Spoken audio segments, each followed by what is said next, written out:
Olá pessoal, eu sou o Eduardo e sejam bem-vindos ao canal Pensamento Abstrato. Você já deve ter se perguntado como é que funciona a mente de um psicopata. Como eles pensam, como eles agem? Será mesmo que são todos assassinos? Será mesmo que é exatamente do jeito como mostra nas telas do cinema e na TV? E é exatamente isso que vamos descobrir no vídeo de hoje. Esse é curiosamente, o episódio de hoje é A Mente de um Psicopata.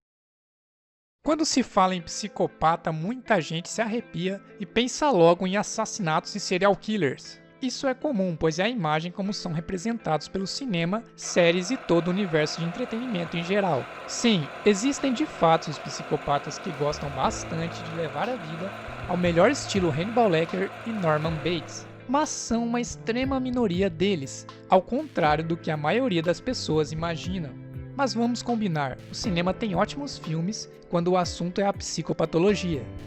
É muito comum confundir psicopatas com sociopatas. Apesar de terem algumas características em comum, são transtornos diferentes. Também acontece muito de serem confundidos com psicóticos, mas não se engane, é bem diferente, pois psicopatas não apresentam alucinações ou outras formas de pensamento irracional e não perdem contato em momento algum com a realidade. Mas isso é assunto para outro vídeo. Embora acredite que seja mais, estima-se que cerca de 1% da população mundial são psicopatas. Mas afinal, o que são pessoas psicopatas? Em uma definição simples, psicopatas são pessoas incapazes de sentir qualquer emoção e principalmente serem afetados por elas. Estão englobados dentro do grupo de transtornos de personalidade. E não é uma doença.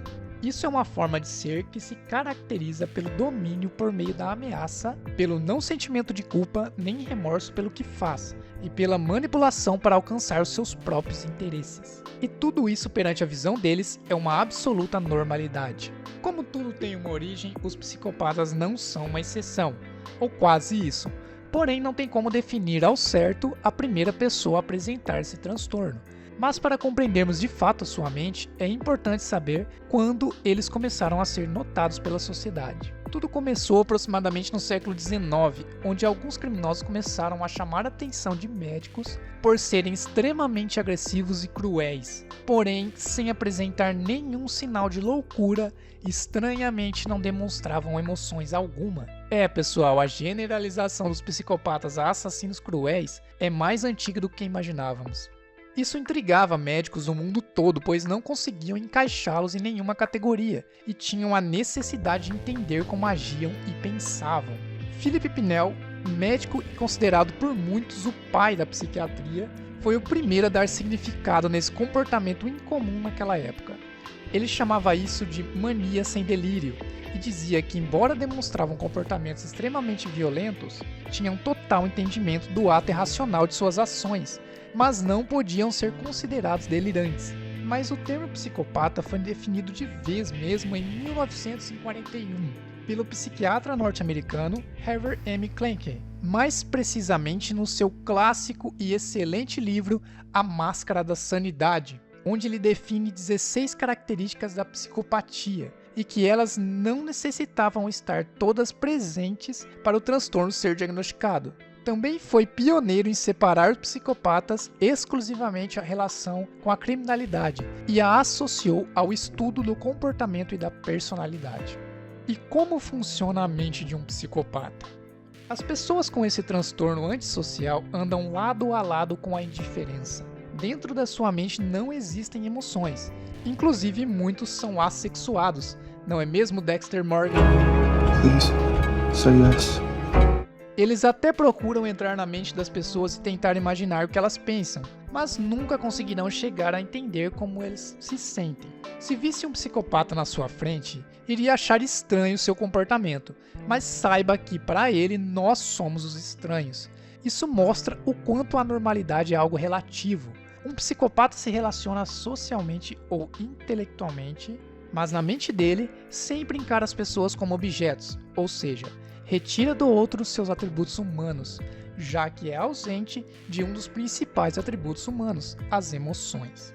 Lembra como demonstrei no episódio 2 sobre o poder do pensamento e como a mente trabalha e é dividida? Se ainda não assistiu, recomendo fortemente que assista. Vou deixar o link na descrição e no card aqui em cima. A mente de um psicopata funciona praticamente da mesma maneira, porém, eles não sentem emoção alguma, e o processo do consciente gerar um pensamento e o subconsciente associar a uma emoção e sentimento, e só assim se transformar em uma ação, não existem nos psicopatas. Ou seja, eles apenas pensam e fazem. Não dá para definir se isso é bom ou ruim, uma vez que as emoções são extremamente necessárias para um convívio humano mais adequado. Um estudo feito na Universidade de Georgetown, nos Estados Unidos, diz que, pelo menos em relação ao medo, isso está relacionado às amígdalas cerebelosas no cérebro, que controlam o medo, e nos psicopatas elas são bem menores e fazem com que o medo seja incompreensível por eles. É apenas um estudo, porém cientificamente correto. A falta de emoção torna a mente de um psicopata uma arma muito poderosa, o que faz as consequências de suas ações serem exatamente o que eles querem. Eles até sabem que estão errados em certos aspectos, porém não conseguem sentir isso. Os psicopatas estão entre nós. Pode até ser seu vizinho e você nem sabe. Mas calma, isso não quer dizer que ele vai te matar ou algo assim. A grande maioria deles vivem com sucesso entre nós, usando seus traços de personalidade como carisma, audácia, ousadia e resiliência emocional para conseguir o que desejam, mesmo que por muitas vezes façam isso à custa de outros. Porém, todos os psicopatas só serão criminosos se você estiver olhando eles atrás das grades, ou quem sabe se estiver na mira de um que esteja tentando te matar. Um fato curioso é que a psicopatia está em sua grande maioria ligada ao sexo masculino. Não é uma regra, mas geralmente o transtorno acontece principalmente nos casos mais graves, tais como sádicos e serial killers, pois potencialmente parece estar associado à mistura de 3 principais fatores: disfunções cerebrais, biológicas ou traumas neurológicos, predisposição genética e traumas na infância como abuso emocional, sexual, físico, negligência, violência, conflitos e até separação dos pais. Nos homens, o transtorno tende a ser mais evidente antes dos 15 anos de idade, e nas mulheres pode passar despercebido por muito tempo, até anos, principalmente porque as mulheres costumam ser mais discretas e menos impulsivas que os homens por natureza, e geralmente o transtorno acompanha ambos os sexos por toda a vida. Existe tratamento para alguém psicopata? A resposta é não, pessoal. Até porque esse transtorno não é uma doença.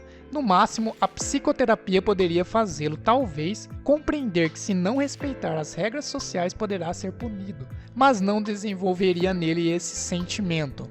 Caso tenha ficado curioso, os psicopatas estão bem presentes no mundo dos negócios, e as profissões onde mais se encontram são CEO, diretor executivo, advogado, profissional de mídia, TV e rádio, vendedor, cirurgião, jornalista, policial, chefe de cozinha e servidor de órgão público.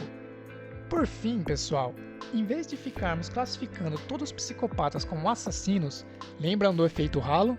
Poderíamos nos concentrar mais na luta contra a violência e o abuso infantil, por exemplo, pois também são grandes fatores onde se formam assassinos, entre aspas, né?